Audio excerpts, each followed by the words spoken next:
What you're looking at right here is a broken cleat spring. Broke that on my last ride. So what I'm going to do today is walk you through how to change out a cleat spring on these Speedplay cleats.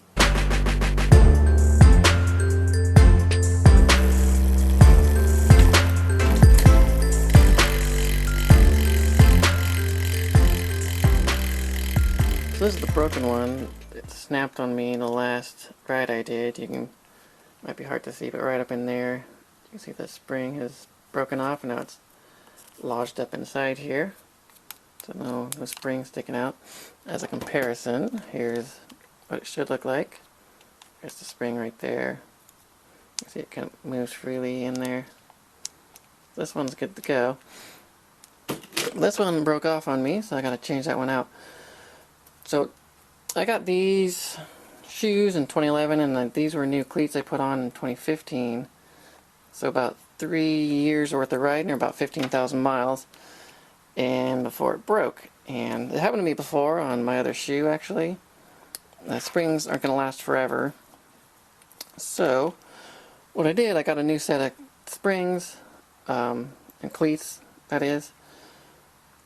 And I kept my old spring just in case something like this happened.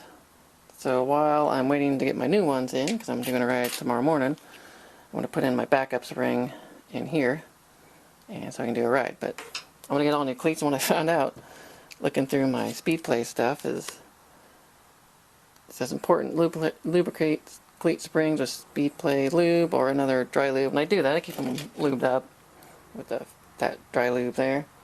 So that's not the problem, but it also says keep clean and replace cleats every 5,000 miles. Well, I rode about 15,000 miles with them, so I guess it doesn't surprise me that it broke. So another thing I want to point out is these covers here. Super helpful to have on, because if you don't, they get all scraped up underneath. And it's not really this part that scrapes up. I don't really care about that, but the screws that go in there get so scraped up that they're almost unusable. So that's really the only reason I have the covers. I mean, I don't walk around on them much or anything, but check out what it looks like underneath with the covers on. So these have been on there for 3 years. Bam, nice shiny looking screws and nice smooth plate down there. So I definitely recommend, even if you're not going to walk around, to get the little cover on it. Protect your shoes and cleats from wearing out fast. So change the spring out, it's really easy. You just got to undo the 4 screws. Take the plate off. Also want to keep note of where the cleat is placed on your shoe, so you can put it back into the same spot. You take those 4 screws off. Take it out. I'm going to swap that spring out with my used one until I get my new cleats in. So let's do that right now.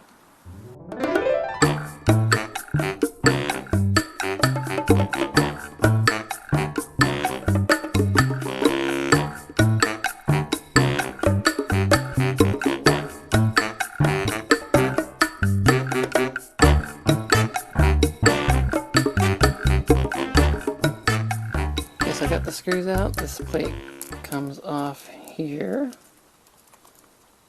It's just the outer stiffener plate. And then you can see broken spring right there. It's broken off on me. Oh, 2 places. Look at that.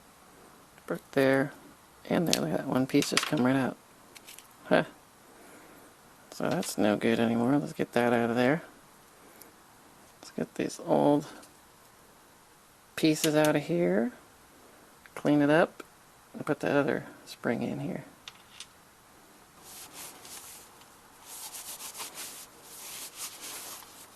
One great thing about these shoes, by the way, these are Sidi's, just I forget what model number they are, but it already has the 4-bolt pattern, so you don't need to use the adapters that you would have to use for 3-bolt shoes. These ones are great. You just put the cleat directly on the shoe instead of having to use the adapter, so it saves you some stack height, saves a little bit of weight. That's why I got these shoes with already has the 4 bolts.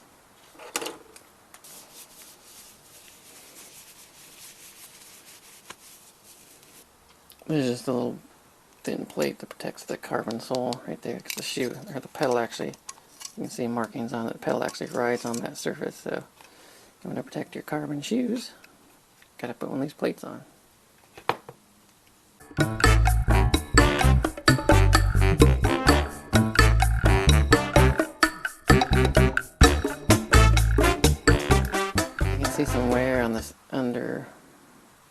Actually, this is the outer plate here underneath. I see some wear from the spring rubbing on it, which is why they recommend changing them every 5,000 miles. These ones have about 15,000 miles on them, so that's why I'm going to get a new set. The spring is digging into here and wearing it out.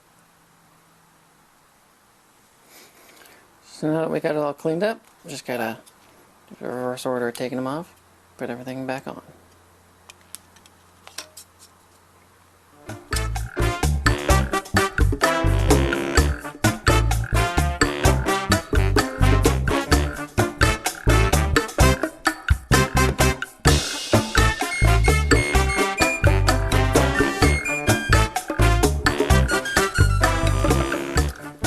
Other thing I would recommend is put on a little bit of thread locker. I think they come with it.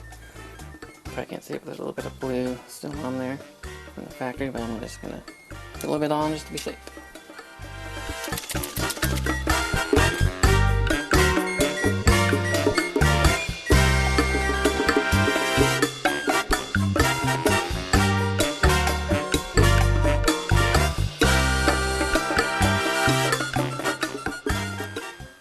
Gotta make sure it is in the same position as it was when you took it off, and you should be good to go.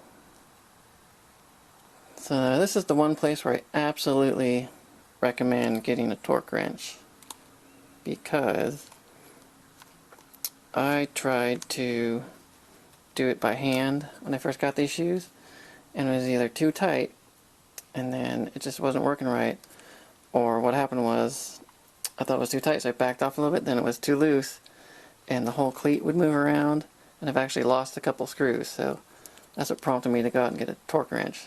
Doesn't have to be a Speedplay per se, but this is a 2.5 Newton meter, so absolutely torque these down to the proper setting on your cleats, otherwise they'll loosen them up.